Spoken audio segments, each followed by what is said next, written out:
Hello, and welcome to the very first episode of Colleagues with Coffee. I'm your host, Greg Butz, and I'm a Director of Communications and a Dean of Students at a charter school here in Albuquerque, New Mexico. On our very first episode, we are going to be joined by New Mexico's Teacher of the Year for 2020, Mandi Torrez. Mandi is just an incredible educator with a rich background, and she also serves on various PED committees, including the Reentry Task Force. So we're very thankful that she is going to be joining us today. Other topics that we might discuss on this show will include social emotional awareness, how do we reintegrate and reopen up the state, and just various other themes.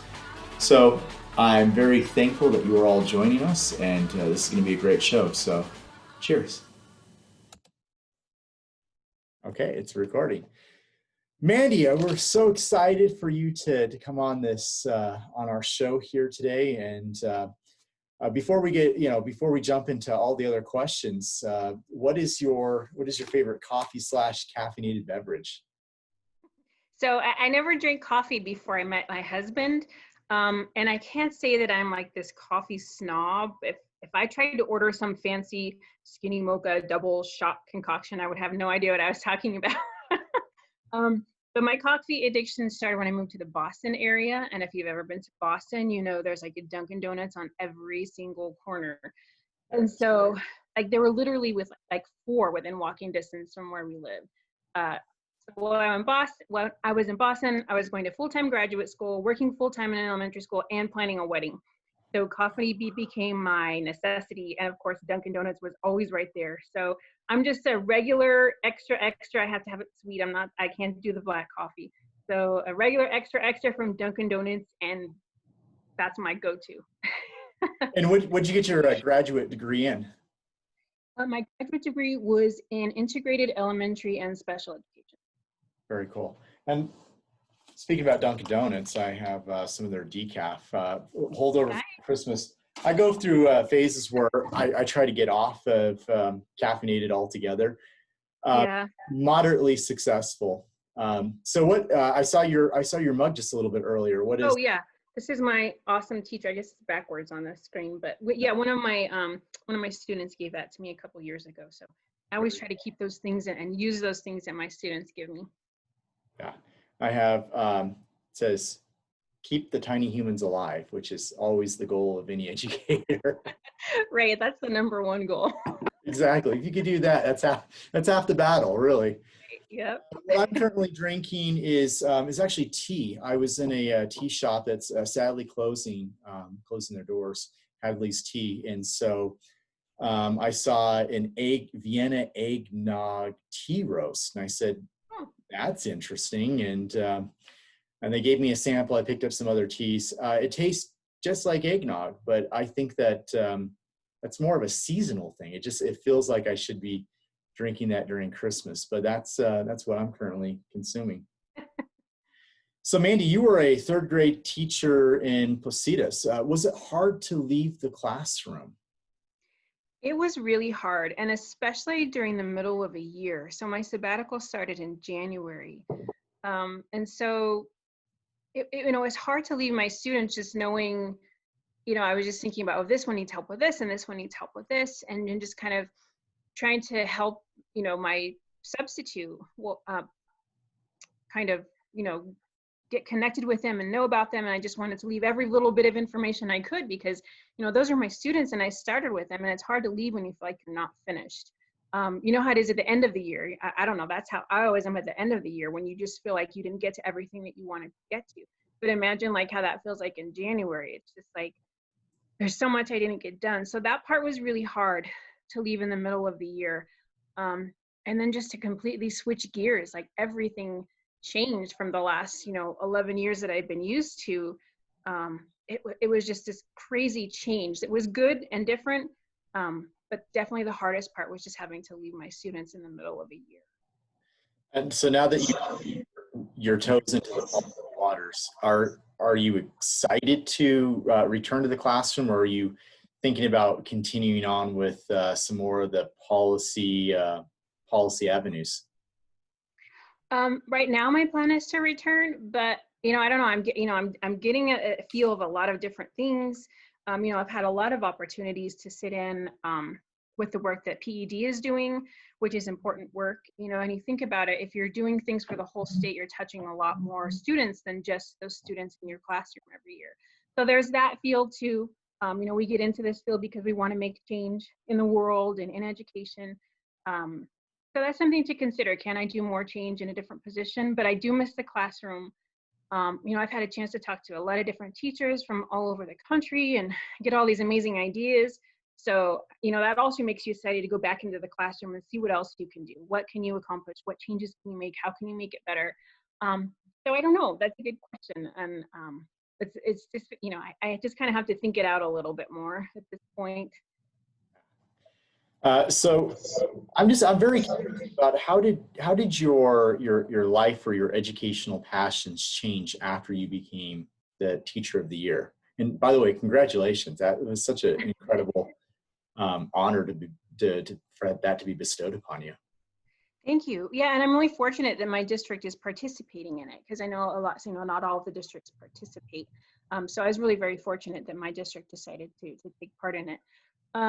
So it's been a little bit different because, what I was expecting my year to look like has drastically changed. We started out in February. So there's two pieces. There's the state piece and there's the national piece. So we do some professional development nationally. So we started out in February with what they called our induction. So all of the teachers of the year from all across the states and the territories came together. We went to Google, which was really cool to be on the Google campus. And so we did all of this amazing professional development, which was supposed to continue throughout the year. We were supposed to have a Washington week where we go and we meet with our U.S. senators and representatives and talk education and let them hear us. We're supposed to go to the White House and meet the president and all these things that have been canceled. Another conference on policy got canceled. So that's definitely changed, and we're missing out on some of those professional development opportunities. As far as like the state, the plan was for me to, go around and visit schools, talk with teachers, talk with students, talk with parents, get the feel of what's happening all over the state, which is awesome because you get in your own little, you get in your own school community and you have your own school problems. And, sometimes you kind of, you don't see the state as a whole. So that was going to be really exciting. Of course, that's changed. I can't go out and visit people. So it's really just been about working with the PED. I'm doing a lot of what I can to reach out to teachers. I've given them feedback that a lot of teachers aren't getting the information about what's available to them, opportunities. So I'm trying to do what I can to kind of change that and just kind of seeing how I can fit in with some of these committees. I'm working with the early literacy group with the new dyslexia screener that's coming out. I'm working on the task force, the reentry task force. I'm working with the strategic planning committee, which is, looking long-term at PED stuff. So even though it's not what I thought it was going to be, it's still been a good opportunity for me to get a broader lens of education and what's happening and where we're going and the thought processes behind everything. That's very cool. Thanks for sharing. I know that the teacher of the year, they set it up a little bit differently this year, right? For the sabbatical. I don't think that was available last year. And you touched upon that a little bit briefly, that they planned for all of this professional development. What were some other things that that PED really intentionally designed for the teacher of the year for this year? So yeah, this is the first year that a sabbatical was offered, and I have to give a shout out to Jessica Sanders, our 2019 Teacher of the Year, because she's the one who really fought for that. It's really interesting because all the states are really different. Some offer a sabbatical, some don't. Some get money for it. I mean, I tell you, South Carolina has it made. They get a BMW. They get a BMW sponsor, right? You're driving around Teacher of the Year in a BMW. Yeah, that's crazy. When you think about a teacher, you're not thinking about BMW salary. Exactly. There's probably not too many teachers who drive around in BMWs. Anyway, There are a few. I'm not one of them. But yeah, so it's just varies from state. Some of them get quite a bit of money, and some of them it's very, very competitive, and just like crazy the stuff that they have to go through with interviews and speeches. And ours isn't quite that much, but it still means a lot. Oh my gosh, I just got what was your question again? No, that was brilliant. BMW threw me off. The BMW, that's right. I've not met Jessica Sanders.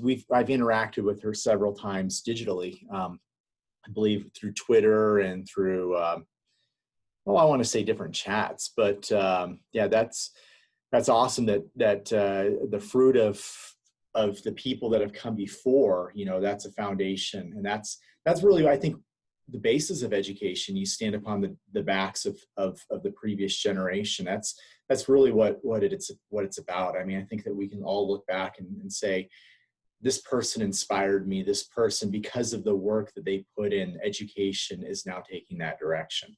So that's really incredible to hear. Yeah, I think you answered that very well.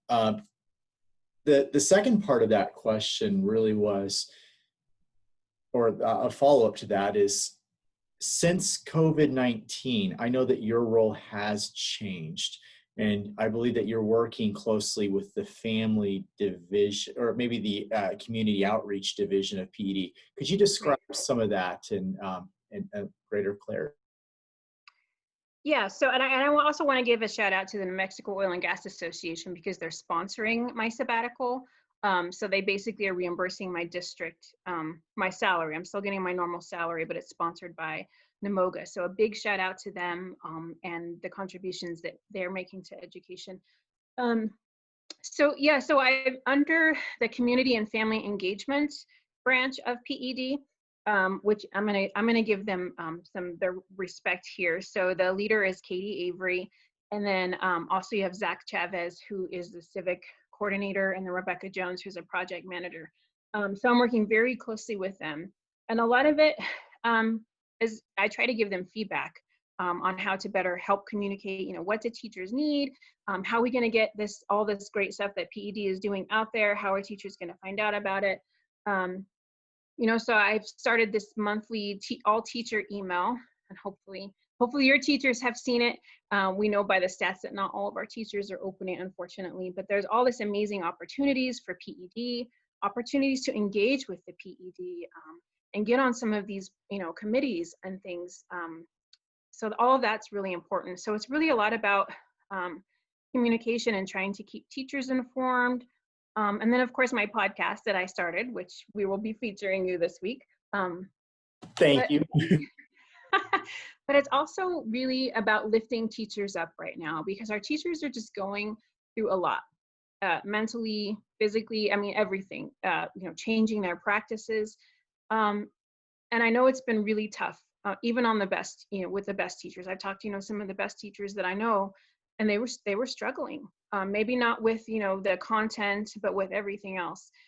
And so at this point, I've really been trying to find ways to how can we lift our teachers up. So I wanted to start the podcast to kind of highlight, the work that our teachers are doing, and to try to create a better connected community, because I feel like because our state is so large, just an area, and I know a lot of the rural teachers feel kind of like they kind of get left out of things.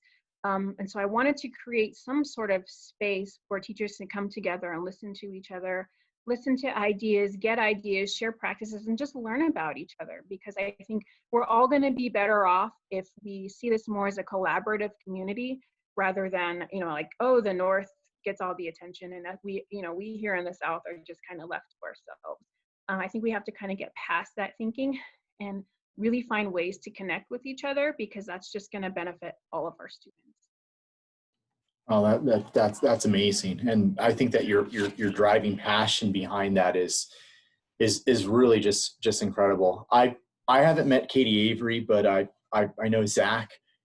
We've interacted in the Secretary Teacher Advisory Council meetings. He's just an awesome, positive person, and I just have a tremendous amount of respect for that division. And so that's really, really incredible that the engagement pieces that are It was put in place by a few years ago, but it's really starting to kind of come full steam, and hopefully that we can continue on with that progress there. So thank you for being a part of all those things. I pulled up an article from 2019 in November, and you talked about some of the shortfalls of funding, supplies, and scrutiny that teachers face. And that we know as educators, we know some of those difficulties, and it was kind of a little bit of a mournful reality. But you said, we, meaning the teachers, are often the scapegoats for what is wrong with education. And so I know that your passion is to uplift and empower educators through the instruction interruption podcasts. What other passions and what other strategies would you like to see enacted in the state to uplift our profession, especially those that are kind of on the front lines and bearing the brunt and the weight of needing to change our methodologies, our instructional strategies in COVID? What other words of empowerment advice would you kind of hope to see come to fruition here? I think you kind of have to look at it from two different perspectives. So first, from the teacher perspective, is that we've heard so long that the teachers are not doing what they're supposed to be doing, and there's kind of this us versus them kind of mentality as far as whether it's teachers versus parents and community, or teachers versus what's happening at the state level. So I think first, as teachers, we have to realize that teaching is a profession where you have to continue to grow, because society continues to grow, our children continue to change, and we can't do the same things that we've always done. We have to be open to new things and new change, right? And this pandemic has just brought this right, it's right there in front of us. We have to we have to adopt technology. We have to start fighting for these inequities that are happening. And so as teachers, we have to look at it from, we've got to be open-minded. We've got to be willing to grow, and we've got to be willing to embrace our weaknesses, because, we're not good at everything. We can always be better at something. And so we've really got to be reflective in our practice and say, hey, this isn't working. I've got to be honest with myself. How am I going to change this? What can I do better? And collaborate with each other. A lot of times teachers just kind of go into their classrooms and the world gets shut out. I think we've got to have better collaboration between our teachers. And then the second part is, with policy and funding, we've got to be supported. Our teacher, we've got to take a look at our teacher prep programs and say, what's happening here? We've gone for decades where we have these stagnant test scores that have not gone up. We haven't been making progress. So what is the problem? We're putting money toward funding now. And so hopefully we're going to start seeing, the fruits of that come about within the next few years. But we have to look at everything from the teacher prep programs to even how we're treating teachers at certain levels. I think a lot of time we just, like I said, we're the scapegoats, and we say, oh, well, the teachers don't know, and they're not doing this, and they're not doing that. But that's not necessarily our failures. In some instances it may be, but that's a failure of a system to prepare us, to provide the funding so that we can get the professional development that we need and want, that's targeted to our own individual needs. We talk about differentiation and individual learning for our kids. Well, our teachers need that too. We've got to just tackle it from all different directions. And we all just have to be honest and reflective and have open, civil conversations about it, and not be kind of pointing the finger at anybody. Mandy, you eloquently stated that. I believe the same thing. We do need to be honest about, the data and the scores, absolutely. But we also need to be honest and mindful about, who's in the middle of all of that, and it's teachers, right? And are we supporting? Are we equipping? Are we encouraging collaboration? And those are really important things. And when I think about education and innovation they can be synonymous, but they're too often within systemized K through 12 education. We don't think of innovate. That's not a synonym when we think about these systems. I've been forced largely to think about innovative concepts within my MBA educational leadership degree that I'm through the Anderson School of Management, to give them mad props for bringing some of these different systems and new ways of thinking into the mix. And I think that's pretty essential. I look at a lot of the leaders across the state, and the amount of degrees that they have because of that continuous learning is overwhelming almost at times. But I think that there needs to be a way to support educators, maybe even financially, as they need to adopt some of these new systems. And those are probably conversations that are going to take place in the upcoming years.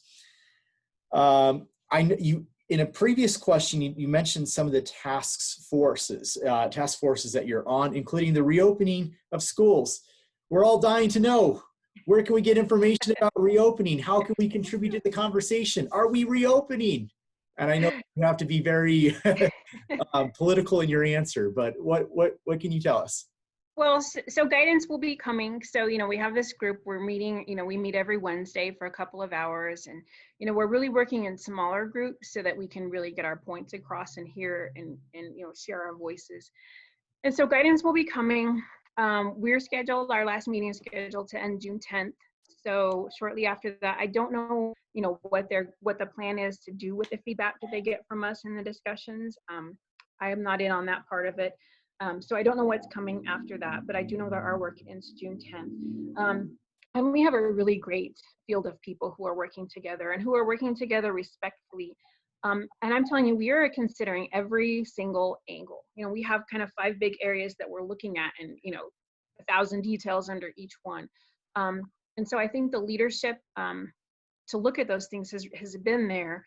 We're talking with the health department, we're getting information from them. And so it's not going to be an easy decision. And a lot of the work that we're doing is also just questions. They give us some questions to talk about, and then we have more questions. And how do we get those answered? We're trying our best, to talk those out with us, but, some of that stuff has to come from the Department of Health. But it's been a really great experience. I know some people were upset about, who was on the task force. Of course, you're not going to please everybody. But I do really think that we have a good group of people who are working together and really pouring their hearts into this work. And there's even a question this week, will this continue? Will this task force continue after we choose if we're going to reopen or not, just to kind of monitor and see how things are going. So we are considering everybody, we're considering every aspect, and that's about what I can share with you. But rest assured, the people who are on there, they're making their best recommendations, and all voices and perspectives are being heard. That's awesome.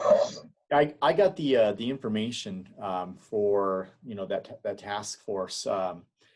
Hope Morales, who runs Teach Plus, she shared out the those that are on it, and so that's how I first came across it. And I looked and I saw the different cities, but I did see people in the different quadrants of the state, and we can't necessarily get a person from each city or each district. That becomes overwhelming. But I was impressed by the attempt to get different key stakeholders from the different regions. So I think that's probably important.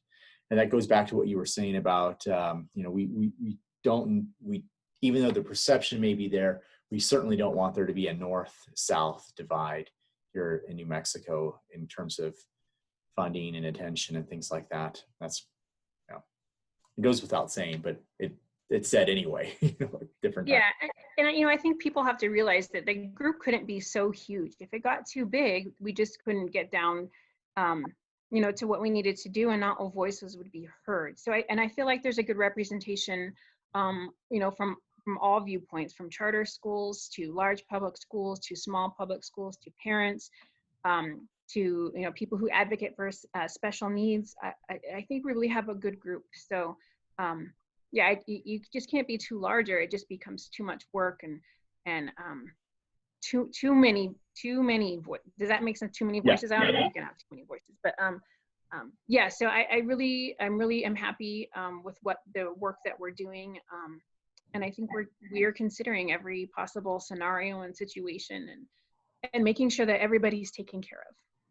That's awesome. So let's say you have some different ideas or suggestions or things that you're like, has this been considered?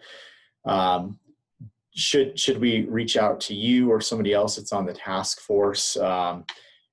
Just ask clarifications, or how does that side of it get handled? Yeah, so Dr. Stewart has asked us to go out into the communities and talk with everybody and bring as much feedback as we can back. And so my social media channels, I put my email up there, and I've said, hey, if you need to get something off your chest, if you have an idea, if you have a suggestion, I want to hear it. And I've had a few people. I honestly was hoping that I would get more responses and more engagement, but the people who have reached out to me have been very thoughtful in their suggestions and their words and their concerns, and I really, really appreciate that. Parents, teachers, and so now's your chance. We're meeting for a couple of more weeks. I want to hear from you. I know Senator Bill Souls down in Las Cruces, on his social media, he's said, email me, reach out. We want to hear from you. And I've tried to reach out to teachers. I'm going to be working with a group next week of teachers. We're going to have a Zoom with all of our former New Mexico Teachers of the Year, who are across the state. And we may be having some other people in there too. So I'm trying to facilitate that. So some work with other teachers. But everybody on there, reach out if you see someone, and you can go to the PED website, to the press releases. And in that press release, there is one about the task force, so people can go there if they haven't had access to that list yet. But reach out to those people. They want to hear. We want to hear what's going on. We want to hear from even students. I haven't heard from many students, but I think the student voice is important too. I want to hear from students. I want to hear from bus drivers and nurses and custodians, because all of those perspectives are so important, and we need to consider everything. And I think there's so many things to consider that somewhere out there's going to be something that we haven't heard yet, right? There's going to be some concern that maybe we haven't brought up yet. So definitely encourage your families, encourage your students, reach out. So I'll put my email address. It's just newmexico.toy, Teacher of the Year, newmexico.toy@state.nm.us. And I would love to hear from as many people as possible.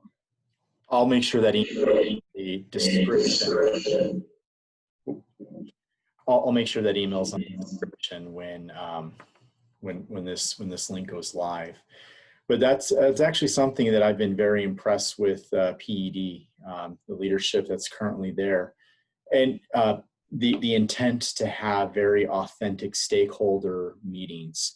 I've gotten to interact with several of the department leaders, Secretary Dr. Ryan Stewart, directly, and that's something I know that is a passion of PED, is to hear the diverse viewpoints, collect all these ideas, and then try to act upon them. So that's something I've been very, very impressed with, and including some of these teacher empowerment platforms that were put in place by previous administrations. That is something that PED has been working and building on to build these systems where they're heard. It's not perfect yet, but that's a process, right?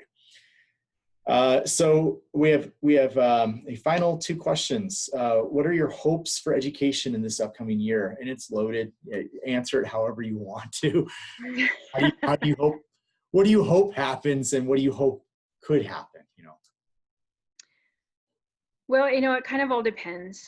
If we're going to be in a hybrid model, or if we're going to be in some kind of flex scheduling. But my hope is that we just make sure that our kids are okay first.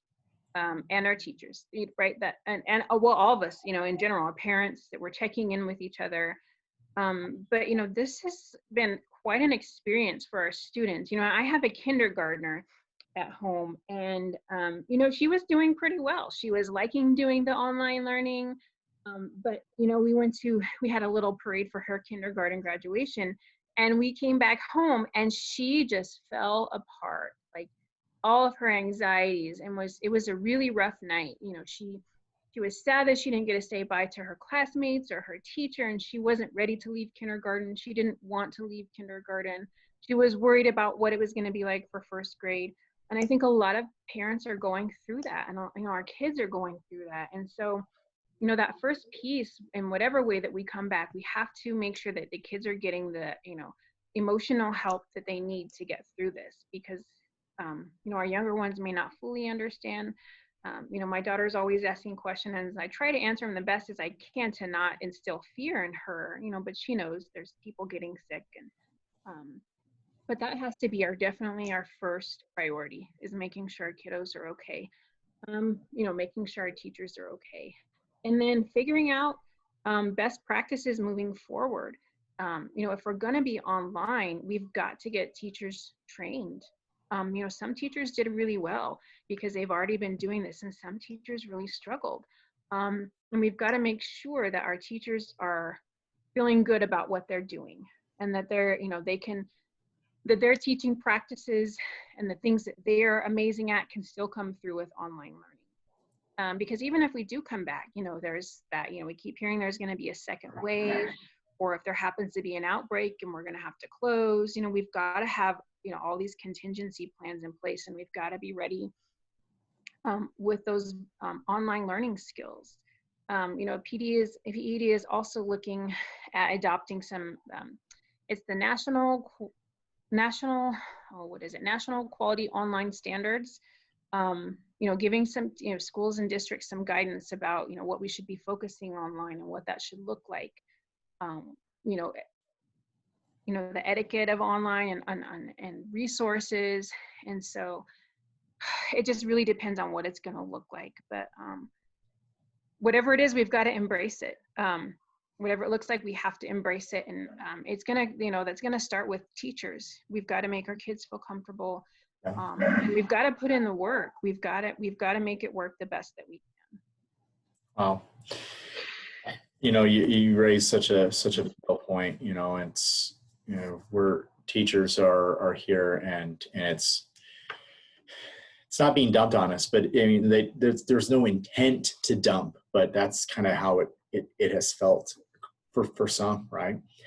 And this was not something that, we all signed up for. Nobody could have predicted this was going to happen. Yeah. But we really need to look out for one another and support one another. I think it really raises the bar for what management is supposed to look like for the middle managers, what leadership looks like within the school and district leadership. And you get this image. It's not a top down. It's more of a ladder up, right? Where we need to be extending the ladder to the platforms, right? It's a ladder and platforms. You're extending the ladder to get people up to the platforms that they need to get to. And that's really important. As you were saying that, it reminds me of a Mr. Rogers quote, in times of crisis is, what do we do? And he says, always look for the helpers. And so the helpers have been, the medical officials, the doctors and nurses, and the essential workers. But the helpers have also been teachers and educators that have been now, in our conversation that we had a couple of weeks ago, the social emotional awareness, right? We've been now the first line of defense for the communities in a way that has never happened before.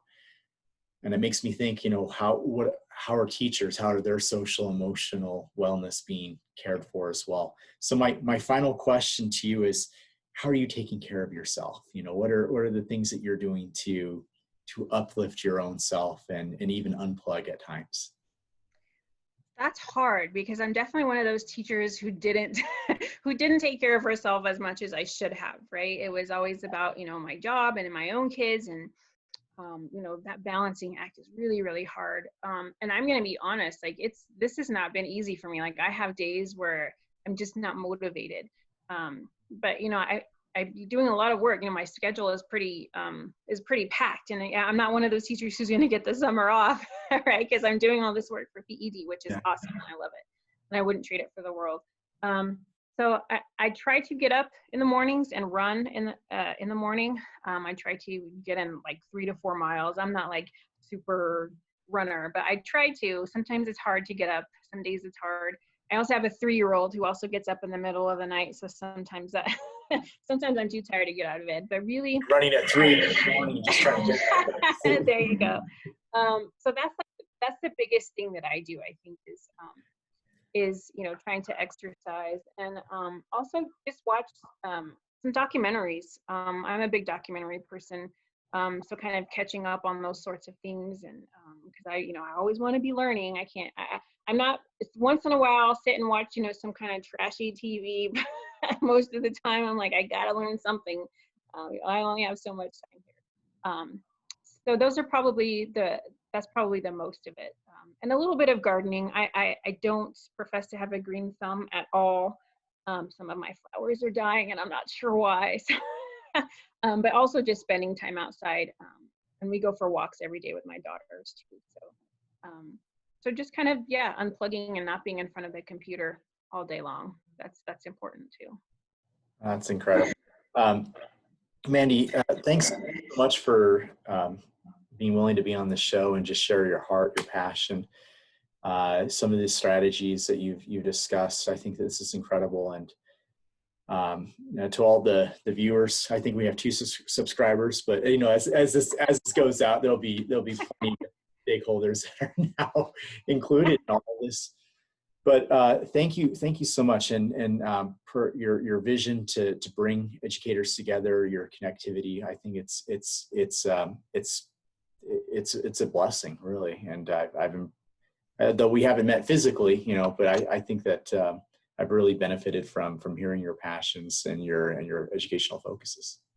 So thanks. Well, yeah, thanks for having me, and invite me back anytime. I'd love to. And hello, Cottonwood Classical. I hope you're all doing well and hanging in there, parents, students, and get ready, because enjoy your summer. But when we come back, we've got to hit the ground running, no matter what situation we're in. So absolutely. If we get back here in the swing of things, right, and we're able to be on campus, or even if it's a hybrid, you're more than welcome to come in here and do what you wanted to do, visit schools, right? So we extend the open door. We don't have any red carpet, but whatever we do, we'll roll it out, okay? Nice. Absolutely. I want to get out, if I can, to as many schools, and I know you guys are doing some great things over there, so I'd be really excited to see what's happening. So. Well, have a wonderful day, and thanks so much for being on the show. Thanks. Bye. Bye-bye.